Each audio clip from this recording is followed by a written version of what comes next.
Why is the world's most vital trade artery, the Panama Canal, grinding to a halt? Historic droughts are draining its lifeblood. Ships are queuing for days. Billions are at risk.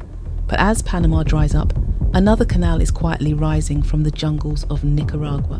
Backed by shadowy investors, abandoned but never buried, this $65 billion megaproject could flip global trade on its head. And it's not just about water, it's about power. Because behind the scenes, a dangerous game is playing out between China and the US, right in America's backyard. A project once dismissed as fantasy may now be the world's next flashpoint. This isn't the first time the world has looked to Nicaragua. For over 500 years, empires and engineers have envisioned slicing through its land to create a new maritime shortcut. As early as the 16th century, Spanish conquistadors explored the idea. In the 19th century, the United States considered Nicaragua before ultimately choosing Panama. And in 2013, a Chinese billionaire named Wang Jing stunned the world by announcing a $50 billion plan to finally build it. A canal deeper, longer and wider than Panama's, a new Silk Road of the Americas, slicing from the Pacific to the Atlantic.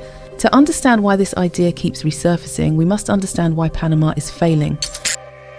The Panama Canal isn't powered by engines, it's powered by gravity and fresh water. Each ship that crosses drains millions of gallons from man-made lakes that feed the lock. We use about 2.5 times the amount of water a city of the size of New York uses every single day. But climate change is drying up those lakes. Lake Gatun, the canal's lifeblood, has shrunk dramatically in the past decade.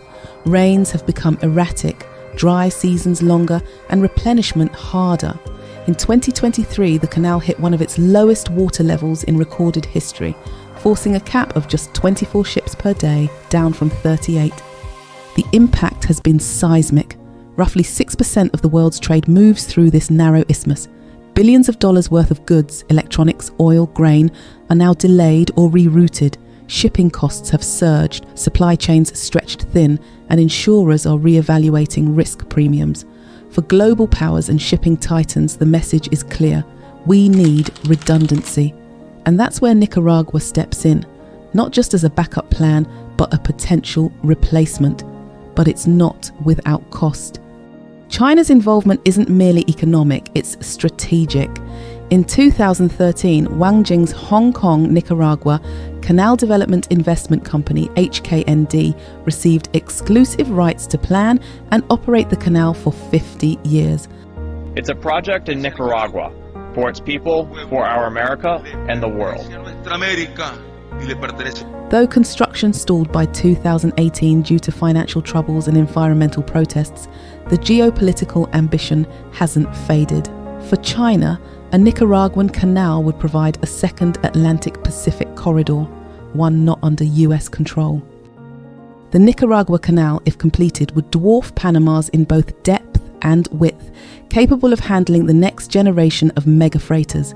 The planned route would stretch over 270 kilometers, twice the length of Panama's, and cut directly through rainforests, rivers, and Lake Nicaragua, the largest freshwater reserve in Central America.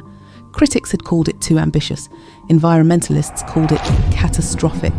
7 years after the construction was stalled, the vision is back again, and this time it's not about one billionaire, it's about Beijing. Though Wang Jing's original plan stalled, China never truly walked away. Instead, it pivoted, investing quietly across Nicaragua's energy, telecom, and port infrastructure. In 2021, Nicaragua formally severed ties with Taiwan and embraced Beijing, signing onto the Belt and Road Initiative. The canal became more than a fantasy, it became a card in China's global game. For the United States, it's a wake-up call. Panama has long been within Washington's sphere of influence. The Monroe Doctrine, though over a century old, still casts a shadow. So any Chinese-backed megaproject in the region immediately raises red flags in Washington. With the Nicaragua Canal back on the radar, the US has ramped up economic diplomacy. It's strengthening ties with Panama, investing in Mexico's Tehuantepec rail corridor, and backing port upgrades across the Caribbean. We will demand that the Panama Canal be returned to the United States of America in full, quickly, and without question. I'm not going to stand for it. China is operating the Panama Canal, and we didn't give it to China. We gave it to Panama, and we're taking it back. But with Panama's canal in crisis and China deepening its presence in Nicaragua, the balance is shifting. And it's not just a two-player game. Colombia and Honduras are exploring dry canal concepts. The Global South is reconfiguring the future of maritime trade, and Panama may no longer be the only gatekeeper. Even without a single shovel breaking ground, Nicaragua's canal has already triggered strategic repositioning. This is the new Cold War, not of missiles, but of maritime routes and infrastructure control. But while superpowers play chess, the board itself begins to crack. The Nicaragua Canal would cut through Lake Nicaragua, Central America's largest freshwater body. Environmentalists warn that dredging and saltwater intrusion could devastate biodiversity. Over 400,000 hectares of tropical forest, wetlands, and farmland are at risk. The route also cuts through indigenous land, threatening displacement and cultural erasure. Protests have been silenced, NGOs restricted, and environmental reviews brushed aside.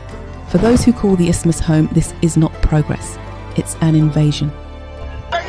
We continue in the fight, because this fight doesn't finish here, it's only beginning. Many local residents fear the project will harm the environment and worry they will lose their land without fair compensation. Lake Nicaragua, a lifeline for millions, faces potential salinization from the canal's construction.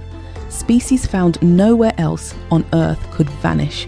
Critics warn that this project is less an engineering feat and more an ecological time bomb. And yet, for a nation with high poverty and low GDP, the allure of a $65 billion infrastructure project is hard to resist. Jobs, trade, prestige, but at what cost?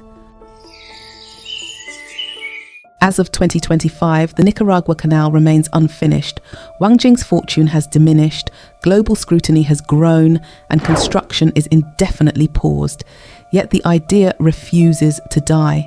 President Ortega's regime has kept the legal framework intact, the land expropriated, and the vision alive. Satellite imagery shows roads, excavation zones, and partial clearings, ghosts of a megaproject waiting to be reawakened. Some believe a new investor or a deep-pocketed state like China could revive the canal under a new guise. Others fear the damage already done may be irreversible. Meanwhile, Panama is scrambling to adapt. A $2 billion freshwater reservoir project is underway, aimed at stabilizing canal operations. Authorities are exploring desalination plants, efficiency upgrades, and stricter water usage rules. But experts warn that climate change is accelerating faster than infrastructure can adjust. With trade demand rising and extreme weather becoming the norm, time is no longer a luxury. The world may be one dry season away from a full-blown maritime crisis. And in that window of weakness, alternatives, however flawed, gain momentum. The future of global trade will be shaped not just by engineering, but by ecology. The superpowers know this. As the Panama Canal dries, new battlegrounds emerge, not just in Nicaragua, but in Mexico, the Arctic, and even overland rail mega corridors. Water is no longer just a resource, it's a strategic asset. And control over it could define the empires of the 21st century. Because in the end, the most powerful nations won't be the ones with the biggest ships, but the ones that can keep them moving. So, who do you think will win the new war for water? China, the US, or nature itself? Let us know your thoughts in the comments. We're reading every one.